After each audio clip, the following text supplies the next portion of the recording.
NEON's sensor network of over 9,000 instruments is essential for collecting environmental data at 81 NEON sites across the U.S. While sensors are advanced technologies, they require human oversight to operate effectively. Connected to power sources and integrated into NEON's cyber infrastructure, the journey of their data ultimately ends in the cloud, ready for your use. Human operators monitor outputs through software dashboards, conduct regular inspections, and send sensors back for an annual refresh at headquarters for a thorough evaluation. At NEON headquarters in Boulder, Colorado, a dedicated team of about 30 people maintains these sensors. This includes decontamination, detailed maintenance, calibration, and rigorous testing. Sensors that pass these tests are stored for redeployment, while any sensors needing repairs are promptly fixed to ensure that they're always ready for future use.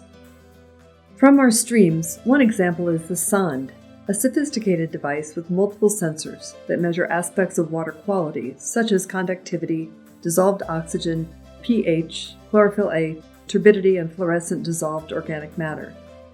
These sensors operate in harsh conditions, facing challenges like storms, floods, fires, vandalism, and even permafrost heave.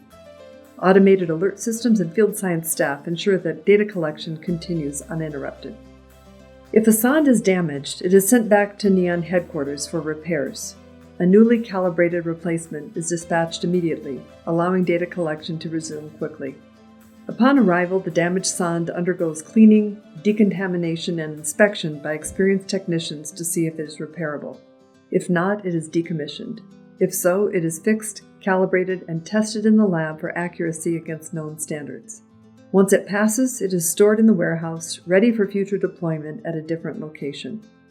When sensors become obsolete, they are swapped out throughout the network with replacements that have undergone rigorous testing and have been intercompared and verified. In NEON's instrument laboratories, the sensor's journey continues to ensure maintenance to the highest standards. The repair lab is carefully controlled for temperature, humidity, and static prevention to ensure precision and consistency during maintenance. In the calibration lab, instruments are verified for accuracy against international standards, such as those from the World Meteorological Organization and the National Institute of Standards and Technology. This guarantees that all instruments, from Alaska to Florida, provide reliable, standardized data. In the engineering lab, sensors are rigorously tested to withstand environmental challenges like wind and water. The engineering team continually develops improvements to enhance sensor durability, form, and functionality. When these innovations prove successful, they're implemented across NEON's operations to improve reliability and resilience. These meticulous processes ensure that NEON sensors are always accurate, reliable, and ready for deployment, enabling critical environmental research. For more information or to request NEON research support services for your projects, visit neonscience.org.